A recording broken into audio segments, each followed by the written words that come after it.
Mari kembali fokus bekerja. Rakyat telah memilih. Pemilihan umum 2024, baik pemilihan presiden maupun pemilihan anggota legislatif, telah berlangsung tanpa kendala yang berarti. Berdasarkan hasil hitung cepat Litbang Kompas, Rabu 14 Februari, pasangan calon presiden dan calon wakil presiden nomor urut 2, Prabowo Subianto dan Gibran Rakabuming Raka, unggul. Dengan perolehan hitung cepat itu, Kompas memprediksi Pilpres hanya berlangsung dalam satu putaran. Proses penghitungan suara juga langsung dilakukan di 820.161 tempat pemungutan suara atau TPS di dalam negeri dan 3.059 TPS di luar negeri. Selama beberapa minggu mendatang, mari kita kawal rekapitulasi hasil penghitungan suara oleh Komisi Pemilihan Umum untuk mengetahui hasil akhir dari pemilu 2024 ini. Dengan kehadiran hitung cepat, selain untuk mengawal proses demokrasi ini, sisi baiknya adalah masyarakat dapat beranjak untuk melanjutkan hidupnya. Urusan manusia di dunia ini tentu tidak hanya urusan politik.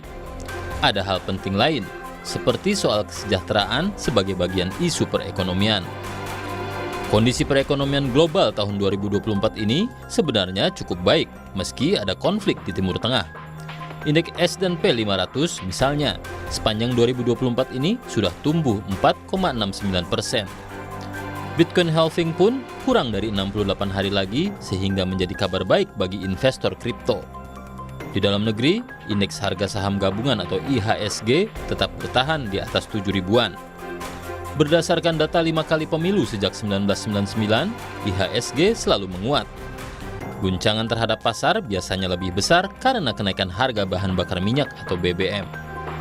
Persoalannya, kepulauan ini tak hanya dihuni oleh kaum berpunya yang leluasa berinvestasi lintas negara atau borderless. Sebagian penduduk negeri ini hidup dari hari ke hari. Tiada hari tanpa bekerja, karena tanpa bekerja tiada makanan. Berdasarkan data Lembaga Penjamin Simpanan LPS, sebanyak 98,9% rekening di Indonesia hanya berisi dana kurang dari 100 juta rupiah. Itu pun nilai rata-ratanya hanya 1,9 juta rupiah per rekening. Nilai rata-rata tabungan itu turun 30% dalam 3 tahun terakhir. Itulah kondisi real sebagian besar rakyat Indonesia yang sesungguhnya tidak baik-baik saja. Oleh sebab itu, seusai pesta demokrasi ini, mari kita kembali fokus bekerja. Mari kita lanjutkan pembangunan. Mari kita berinovasi membangun negeri ini untuk kesejahteraan bersama. Mari kita memikirkan langkah terbaik untuk membantu saudara-saudara kita yang selama ini belum tersentuh pembangunan. Seusai kontestasi politik ini, idealnya pihak yang menang ataupun kalah dapat kembali bekerja sama demi tujuan lebih besar. Mari kita rintis jalan menuju Indonesia Emas 2045. Jangan lupa, tantangan kehidupan di masa depan begitu besar. Disrupsi teknologi, misalnya, bisa mempengaruhi kehidupan ratusan juta warga. Dunia juga diramalkan akan mengalami era yang penuh ketidakpastian. Hanya dengan menyingkirkan perbedaan di antara kita, termasuk perbedaan pandangan politik, maka bangsa ini dapat menghadapi tantangan besar di masa depan.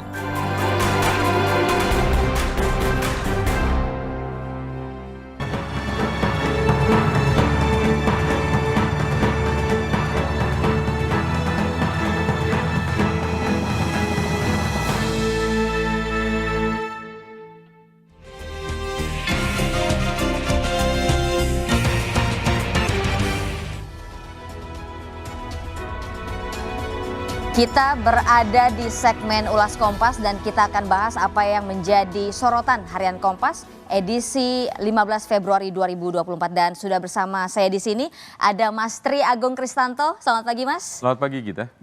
Biasa kita akrab disapa Mas Tra, wakil pemimpin redaksi Harian Kompas. Mas Tra, selamat pagi. Selamat pagi. Mas Tra nyoblos kemarin? Pasti ada. Mas Tra, kita langsung saja bahas apa yang menjadi sorotan di Harian Kompas pada pagi hari ini.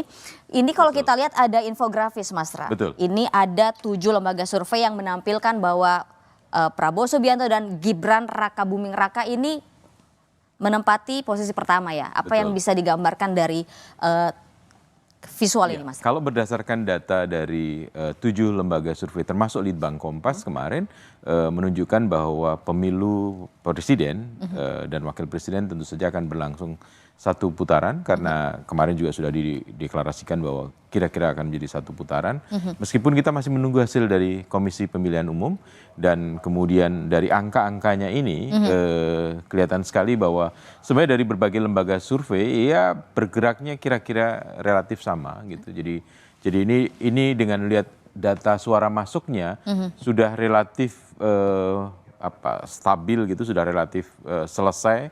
Karena sudah sebagian sudah di angka di atas 90-an%. Hanya di Litbang Kompas ya? Litbang Kompas yang 88, sekian persen. Kenapa? Karena dalam proses quick count ini atau hitung cepat ini, Litbang Kompas melakukan validasi datanya itu sampai 3 tahap gitu, sehingga kemudian memastikan bahwa betul data itu berasal dari lapangan dan kemudian angka-angkanya tepat dan sebagainya. Jadi itu proses yang relatif lebih panjang dibandingkan mungkin lembaga-lembaga survei yang lain. Oke, Mas Ra, kalau kita menyambung, ini kan terkait dengan Pilpres ya. Di sebelahnya itu adalah hasil cepat Kompas, hitung cepat Kompas untuk Pileg 2024. Kaitannya apa, Mas Ra? Iya, kalau kita bicara tentang data yang ada di sini, kita akan melihat bahwa 2024 ini pemilunya menghasilkan calon presiden dan calon wakil presiden yang unggul adalah Prabowo Subianto dan Gibran Rakabuming Raka.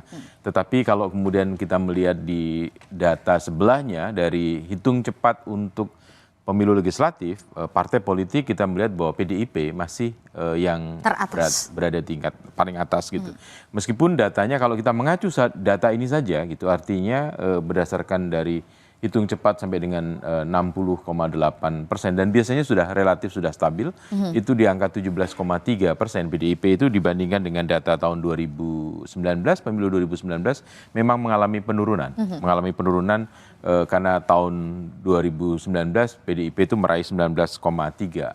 Jadi turun 2%. Ya mungkin karena ada efek, nanti kita bicara berikutnya efek Pak Jokowi di dalamnya. Kemudian Partai Gerindra itu jadi nomor 3, karena nomor 2-nya justru Partai Golkar 14,8 itu juga mengalami kenaikan. Kira-kira Partai Golkar pada 2019 12,3. Kemudian Gerindra 13,7 itu juga naik sedikit karena Gerindra di pemilu 2019 dia mendapatkan 12,57. Yang justru naik tinggi adalah Nasdem dan PKB, yang mereka berkoalisi juga ditambah dengan PKS. PKS juga mengalami kenaikan tipis sekali. Kalau PKS, kalau kembali lagi mengacu data hitung cepat ini, maka PKS periode 2019 pemilu kemarin mendapatkan 8,21, ini 8,3, ya naik. Jadi nampaknya ada proses kenaikan. Demokrat kalau kembali lagi data ini ya turun, kemudian P3 juga mengalami penurunan. Jadi kalau berdasarkan data ini, maka pemerintahan yang sekali lagi berdasarkan data hitung cepat, maka pemerintahan Prabowo Subianto Gibran Rakabuming Raka itu didukung oleh minoritas di parlemen, minoritas di DPR. Kenapa? Karena Partai Gerindra, Golkar, kemudian Demokrat dan PAN itu kira-kira di angka 42, sekian persen atau 43%. Sementara gabungan antara yang mendukung Anies Baswedan, Muhaimin Iskandar dan Ganjar Pranowo Mahfud MD, PDIP, Nasdem, PKS, PKB, kemudian ya kalau P3 masuk itu makin jadi kecil, jadi artinya mereka menduduki mayoritas di parlemen, sekitar bisa 57%, atau kalau P3 masuk tambah 4%, kira-kira kalau dia lolos 4% misalnya, ya berarti 57% mereka akan. Artinya apakah begini Mas Ra, ada langkah berat yang akan ditempuh oleh jika memang nanti disahkan sebagai presiden dan seperti cawapres? Sekarang ini datanya ya. Iya, apakah mereka akan mengalami kesulitan karena kan minoritas Mas Ra? Ya, itu yang kemarin tadi malam disampaikan oleh Pak Prabowo ketika menyampaikan pidato, belum pidato kemenangan, tapi pidato unggul dari angka-angka yang ada, kemudian harus merangkul semua unsur. Artinya setidak-tidaknya harus bisa menciptakan pemerintahan yang stabil kalau dia mayoritas di parlemen juga, mayoritas di DPR. Dan kita punya pengalaman ketika pemerintahan kita, presiden dan wakil presiden itu adalah bukan dari partai pemenang pemilu dan tidak mendapatkan dukungan dari partai pemenang pemilu, bahkan menjadi minoritas di DPR. Tahun 1999 pemilu, waktu itu pemilihan masih dilakukan di DPR, di MPR maksud saya, di MPR, dan kemudian kita lihat kemudian komposisi pemerintahan yang dipimpin oleh Presiden Abdurrahman Wahid dan Wakil Presiden Megawati Soekarno Putri mengalami guncangan-guncangan yang luar biasa, dan ya kita tahu jalannya pemerintahan pada waktu itu. Oke, tapi apakah itu berkaca dari 99, apakah mungkin saja bisa terjadi di pemerintahan kali ini, 2024, Mas? Karena itu Pak Prabowo nampaknya memahami betul sehingga kemudian mengatakan kami akan merangkul semua unsur. Itu yang menjadi berita utama harian Kompas hari ini maupun di kompas.id yang kita, dan terus akan datanya terus akan bergerak. Tapi kira-kira dengan angka-angka seperti ini relatif tidak akan banyak berubah kita. Oke, Mas Ra, kalau tadi judulnya adalah kami akan merangkul semua unsur, ini kita sekarang coba komentari mengapa harian Kompas kemudian memilih visual foto ini di halaman utama, Mas Ra. Ekspresi yang ingin coba ditampilkan seperti apa, Mas Ra? Setelah berjuang dalam 4 kali pemilu, ya setidak-tidaknya Pak Prabowo akhirnya bisa lepas dan dia oke, saya bisa mencapai cita-cita ini, mencapai posisi ini, dan memang agak gesturnya agak kelihatan agak tertutup oleh bayang-bayang dari pendukungnya, jadi tidak terlalu. Padahal lepas ya, Mas Ra ya? Iya, padahal tertawa lepas. Dan kemudian Gibran juga menunjukkan kegembiraan dan dia mengatakan bahwa inilah kemenangan anak-anak muda, kaum muda gitu. Sementara Pak Prabowo kembali lagi dia mengenangkan seluruh presiden, 7 presiden yang pernah memerintah di Indonesia. Sebenarnya Indonesia pernah punya 2 presiden lagi yang kita sering lupa pada masa darurat. Ada masa M.A. Saad dan kemudian juga ada Safruddin Prawiranegara yang pernah jadi presiden meskipun itu dalam pemerintahan darurat Republik Indonesia. Dan tapi dari 7 kan Pak Prabowo juga menceritakan kenal semuanya. Yang paling kenal nampaknya presiden kedua. Ya, dan itulah kalau mungkin kita dan sahabat Kompas bisa membaca, kemudian ada bukunya. Buku yang ditampilkan oleh Pak Prabowo adalah Lucunya Prabowo di dalam pemilu ini. Pak Anies memunculkan buku Memenangkan Indonesia dan Pak Ganjar memunculkan buku Hitam Putih Ganjar. Dia Lucunya Prabowo, dan tadi malam kelihatan sekali lepas, santai, dan lucunya muncul juga kemudian dia. Betapa bebannya seperti udah iya, dan cita-citanya tercapai. Setidak-tidaknya dari hitung-hitungan angka 7 lembaga survei yang ada, termasuk Litbang Kompas. Oke, Mas Ra, tadi Mas Ra mengatakan sesuai judul juga bahwa Prabowo akan merangkul semua unsur. Tapi Mas Ra, di sini juga dituliskan bahwa Prabowo Subianto itu akan mencoba untuk merangkul semua unsur dan kekuatan. Tapi yang nomor 1 dan nomor 3, Anies Baswedan dan Ganjar Pranowo, nampaknya masih alot karena masih menanti hasil final, dan ditambah lagi Mas Ganjar juga akan membentuk tim begitu kan ya? Ada tim investigasi. Tim investigasi. Dan saya kira juga di 01 di Pak Anies dan Pak Muhaimin juga akan melakukan hal yang sama kan, karena mereka juga punya catatan-catatan.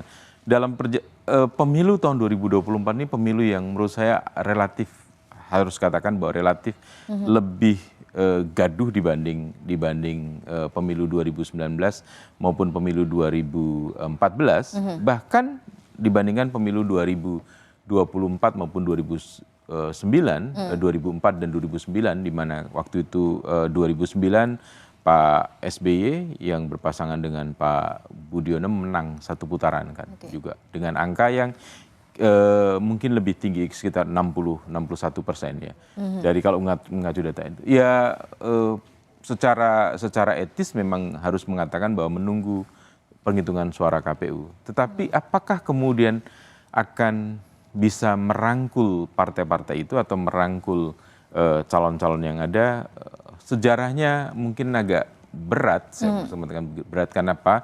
Karena PDIP misalnya pasti ada luka.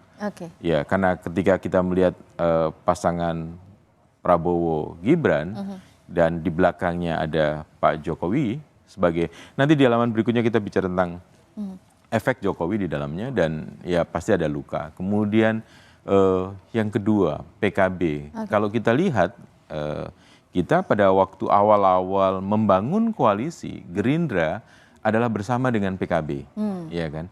Baru kemudian masuklah Golkar dan PAN pada waktu itu. Deklarasi di Tugu Proklamasi atau di Patung Proklamasi dan kemudian kita tahu PKB keluar gitu, dari situ. Kemudian berikutnya adalah Nasdem. Ya Nasdem kita masih harus lihat bagaimana arah anginnya gitu dan kita tahu Pak Surya Paloh adalah seorang politisi yang sudah cukup pengalaman gitu dan saat ini ada di pemerintahan sebenarnya. Tetapi toh juga sangat kritis. Yang keempat PKS. PKS sudah biasa tidak berada dalam pemerintahan kan. Jadi PDIP juga sudah punya pengalaman tidak berada dalam pemerintahan periode 2004 sampai dengan 2014. Artinya di dua pemilu 2004 dan 2009 PDIP tidak berada di pemerintahan. Jadi udah biasa. PKS sudah sangat biasa juga. Jadi tidak mudah pasti merangkul semua unsur ini. Tidak mudah tapi bukan berarti tidak bisa. Bukan berarti tidak bisa. Jadi karena itu komunikasi itu akan dijalankan lebih awal lebih baik. Tetapi kembali lagi tadi, pasti kita harus menunggu tanggal 20 Maret ketika kemudian KPU mengumumkan atau menetapkan hasil pemilu 2024 dan proses itu komunikasi pasti akan bisa dijalankan gitu. Dan kita tahu bagaimana kemudian Pak Jokowi yang kemudian meminta bantuan Sultan Hamengkubuwono X untuk bertemu dengan Ibu Megawati misalnya. Itu pasti ini bagian dari komunikasi itu. Meskipun Pak Jokowi sebenarnya kan tidak terlibat dalam tidak menjadi kontestan dalam pemilu kali ini, tapi kita nggak bisa melepaskan dari figur Gibran di sini. Mas Ra, kalau kita balik lagi ke visual di sini, Gibran yang ekspresinya nampak tersenyum, kemudian Pak Prabowo tertawa lepas begitu ya. Ini apakah cukup menggambarkan bahwa mereka optimis bahwa hasil survei dan nanti pada saat diumumkan secara resmi di bulan Maret ini hasilnya sama, Mas Ra? Saya kira iya, menggambarkan itu. Meskipun ya saya nggak tahu ini sengaja atau tidak sengaja, tetapi kemarin dalam beberapa kesempatan kelihatan bahwa Gibran menghadap ke sana, Pak Prabowo menghadap ke sini. Semoga itu berbagi tugas. Tugas sebelah sana dan tugas sebelah sini, bukan saling bertolak belakang. Mas Ra, dalam pidato... Politik itu kan simbol kan. Kita suka bermain-main dengan simbol. Mas Ra, kalau misalnya kemarin itu kan Mas Gibran juga dalam speech-nya atau pidatonya menyatakan bahwa dia nggak sabar untuk segera mengunjungi pasangan nomor 1 dan juga nomor 3 ini sebagai bentuk upaya merangkul juga. Betul, bagian dari merangkul dan silaturahmi itu baik, itu tentu saja. Dan saya percaya bahwa baik Mas Anies Baswedan dan Caimin maupun Pak Ganjar dan Pak Mahfud juga pasti akan menerima silaturahmi seperti itu. Tetapi jangan lupa, kecuali Caimin, 3 figur ini kan bukan pimpinan partai politik. Dalam proses pemilihan presiden sesuai dengan Undang-Undang Dasar dan Undang-Undang Pemilu, yang boleh mengajukan adalah partai politik atau koalisi partai politik. Jadi penentu sebenarnya ada di partai politik. Jadi kecuali Caimin, Muhaimin Iskandar, Mas Anies bukan pimpinan partai politik, bahkan dia tidak punya partai politik. Mas Ganjar kader PDIP, tapi bukan pimpinan di PDIP. Pak Mahfud tidak punya partai politik kan kalau boleh dikatakan begitu posisinya. Meskipun dulu Pak Mahfud juga mungkin dikait-kaitkan dengan PKB ketika era Gus Dur. Tapi ya ini tentu menjadi tantangan tersendiri, meskipun kalau ngeliat gesturnya Pak Prabowo welcome gitu. Ya. Sementara Mas Gibran nampaknya lebih asik dengan tepuk tangan dan kegembiraan yang lain. Oke, Mas Ra, kalau misalkan kita pergi ke halaman 2, lobi-lobi untuk koalisi mulai dilakukan tim. Kita udah bicarakan tadi kan. Dan memang kemudian tidak bisa tidak harus dilakukan lobi-lobi, kalau tidak, karena kalau kita menghitung tadi di halaman depan tadi dari kira-kira 8 partai politik atau kalaupun ditambah dengan P3 yang posisi angkanya masih di 3,6, 3,7 atau bahkan ya itu kan kalau mengacu dengan ketentuan parliamentary threshold, ambang batas parlemen, masuk parlemen, kalau berdasarkan data angka itu belum bisa. Tapi ya kan ada ambang batasnya 1%, jadi naik turunnya bisa. Ya artinya memang nggak bisa, mau tidak mau harus Pak Prabowo Gibran harus kemudian melakukan lobi-lobi untuk melakukan koalisi dan penguatan koalisi partainya. Oke, kita tahan dulu Mas Ra, kita akan lanjutkan lagi lobi-lobi untuk koalisi mulai dilakukan tim Prabowo Gibran usai jeda. Tetap bersama kami di Laporan Khusus Pemilu 2024. Anda kembali di Laporan Khusus Pemilu 2024. Tepatnya Anda berada di segmen Ulas Kompas, masih bersama saya Mas Ra. Mas Ra, kita lanjut lagi. Lobi-lobi untuk koalisi mulai dilakukan tim Prabowo Gibran. Sebenarnya langkah yang Mas Ra kan juga sebagai ahli pers. Langkah-langkah yang seharusnya mereka lakukan lah untuk kemudian perlahan bisa merangkul. Itu seperti apa Mas Ra? Ya tentu saja tadi apa yang dijanjikan oleh Gibran untuk kemudian bersilaturahmi dengan pasangan 1 maupun pasangan 3 itu sesuatu langkah untuk membangun lobi-lobi, ya tentu saja. Tetapi kembali lagi bahwa yang menentukan dalam proses koalisi ini adalah bukan calon-calon presidennya atau wakil presiden, kecuali Caimin yang adalah ketua umum PKB, tapi justru pimpinan-pimpinan partai. Jadi karena itu ya untuk memperkuat pemerintahannya, kalau hasil apa yang dihitung cepat, dan selama ini relatif hasil hitung cepat itu tidak banyak berbeda dengan hasil hitungan real dari KPU.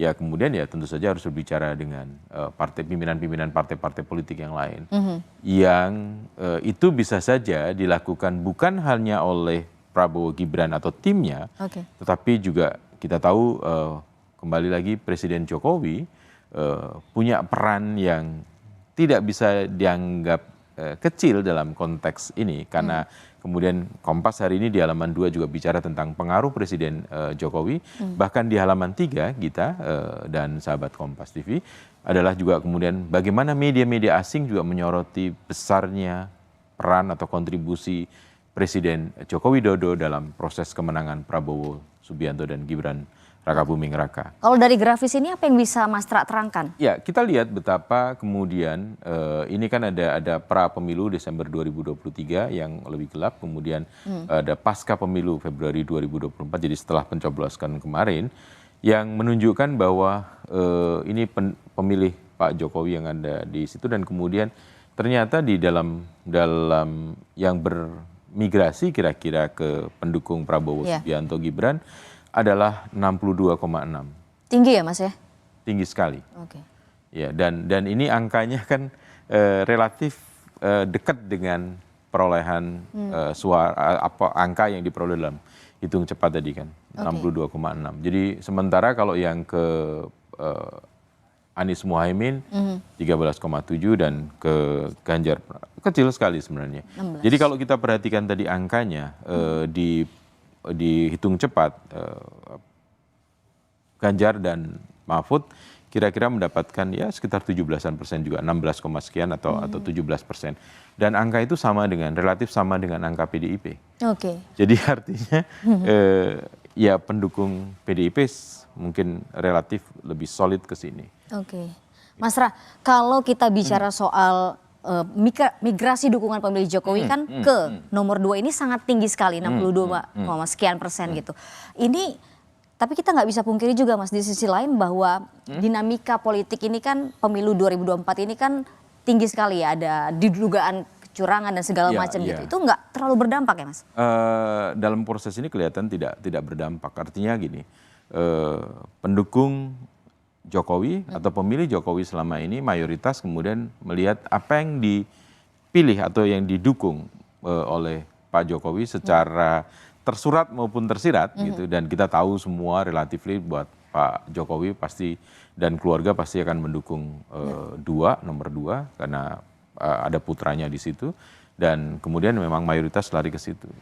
Apakah kemudian berdampak, sekali lagi kita prosesnya masih ada beberapa tahapan gitu, ya kan, kita masih akan ketemu 20 Maret ketika kemudian penetapan KPU dan ini masih kira-kira masih sebulan lebih, pasti akan ada peristiwa-peristiwa baik maupun, saya nyebutnya baik maupun buruk gitu, maupun yang moderat gitu kira-kira. Dan kemudian masih lagi Pak Presiden Jokowi dan Pak Ma'ruf Amin masih akan memerintah sampai dengan, atau DPR hari ini juga masih akan berkuasa sampai dengan Oktober 2024 ini.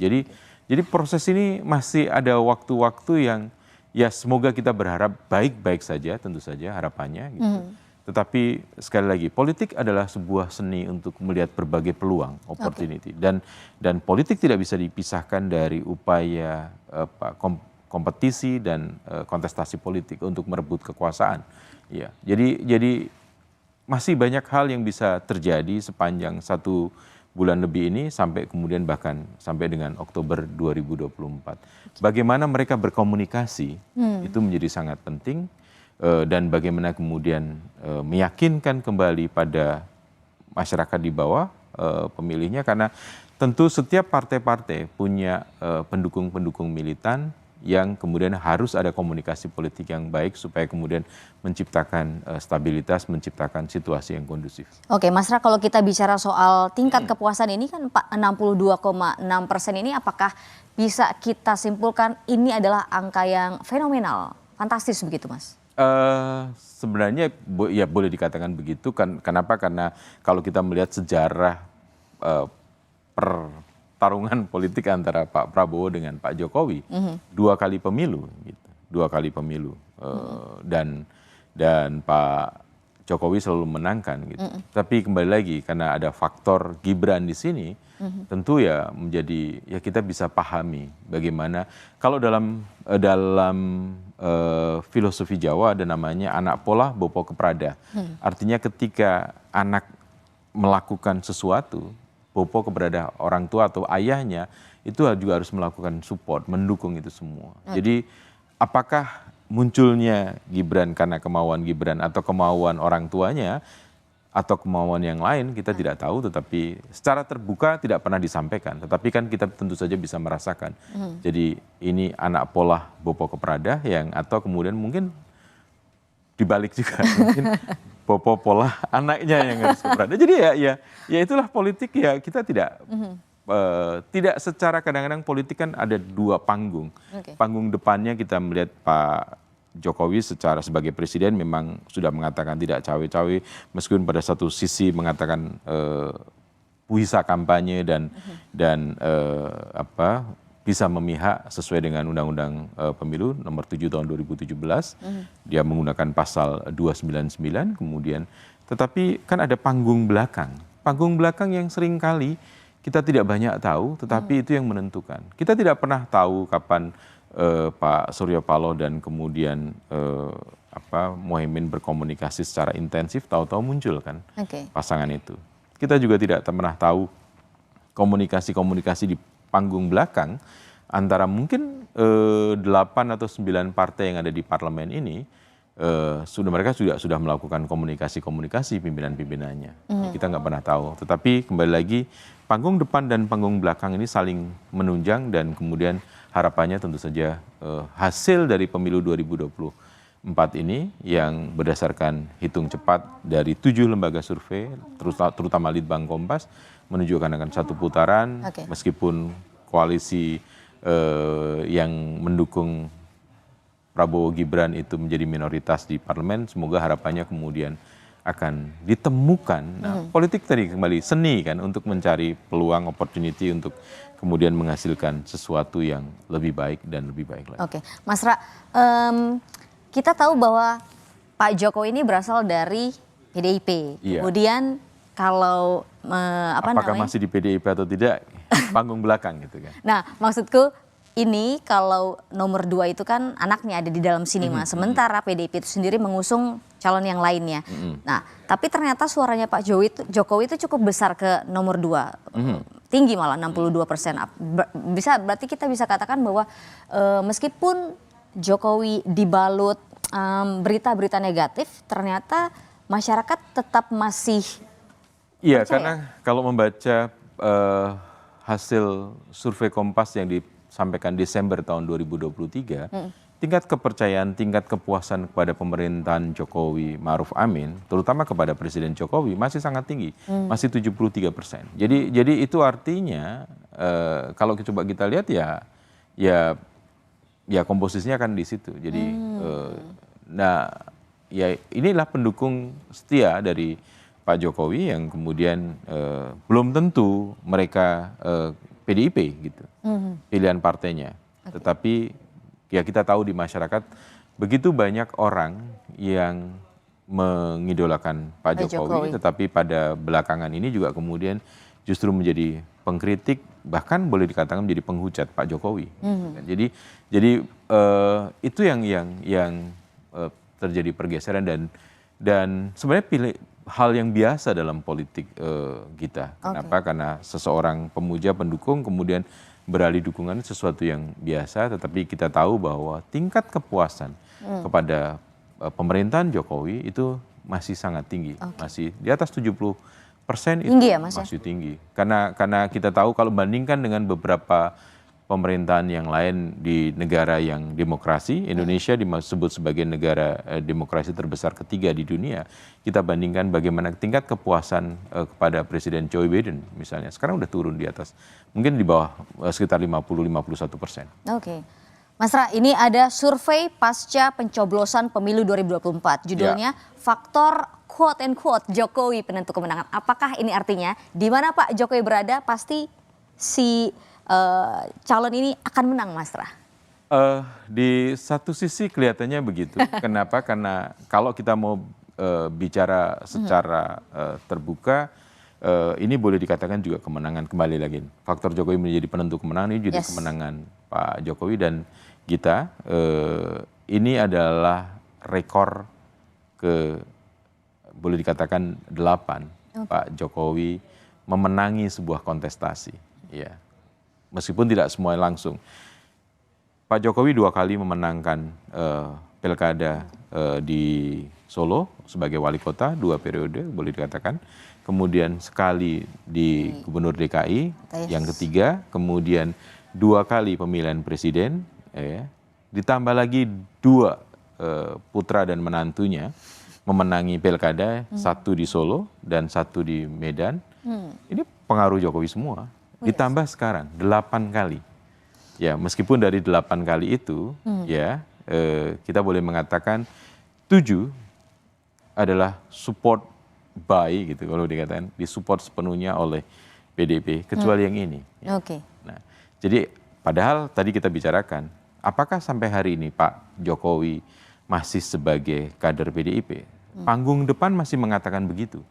Panggung belakang belum kita tidak tahu, gitu kan? Kita tidak tahu. Jadi artinya tidak semua yang dalam tanda petik ada Pak Jokowi kan menang, gitu. Meskipun kalau kita bicara tadi ke depan tadi yang partai politik, Pak Jokowi masih kader PDIP kan, dan ya menang semua juga kan, 8 kan, masih menang juga gitu. Jadi ya 8 kali kemenangan dalam proses pemilu, 2 tadi, 5 kali beliau secara langsung, ya kan, wali kota Solo, Gubernur DKI dan Presiden, boleh dikatakan 3 yang secara tidak langsung, karena putranya di Solo, menantunya di Medan, dan kali ini, kalau kita bagikan 2, bahkan ini sudah 9, ya kan, pemilu Presiden,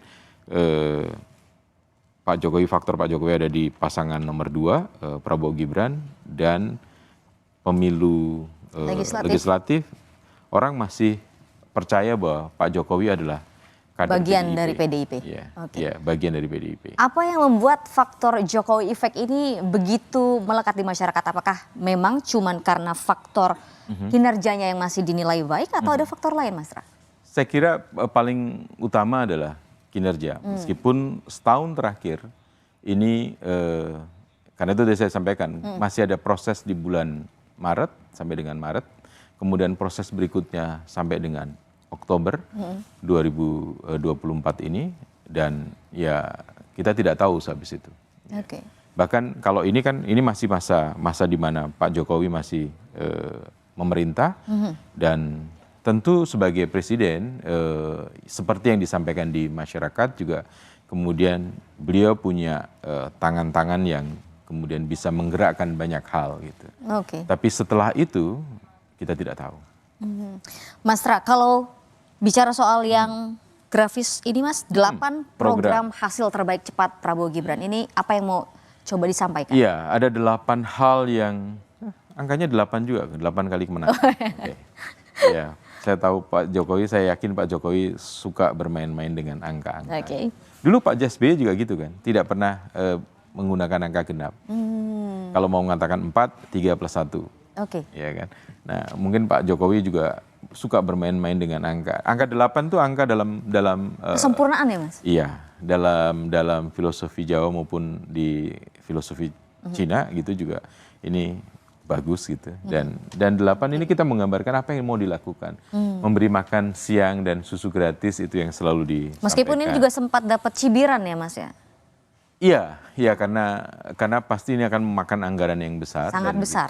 Kita tahu 450 triliun kira-kira setahun. Dan kemudian menyelenggarakan pemerintahan kesehatan gratis, mencetak meningkatkan produktivitas lahan pertanian. Jadi meskipun juga bicara soal lahan pertanian, kita juga tahu tantangan yang dihadapi Pak Prabowo saat ini, maupun ya mungkin ke depan juga akan tentu saja akan banyak hal yang mesti diselesaikan. Mendirikan Badan Penerimaan Negara untuk peningkatan rasio penerimaan negara terhadap produk domestik. Ya, pajak dipisahkan dari Kementerian Keuangan. Sempat dipikirkan juga melanjutkan pembangunan infrastruktur, dan saya kira di sini termasuk juga di dalamnya adalah IKN. Oke.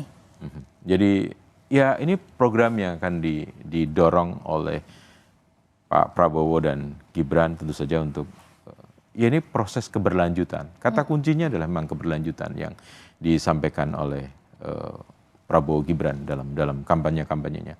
Sehingga kemudian sangat identik dengan Presiden Jokowi karena keberlanjutan. Sementara kalau kita bicara Mas Anies dan Caimin kan perubahan. Ya, berubah. Tetapi dengan angka yang diperoleh 25% kira-kira, itu menunjukkan bahwa lumayan juga warga negara Indonesia yang menginginkan perubahan. Ya.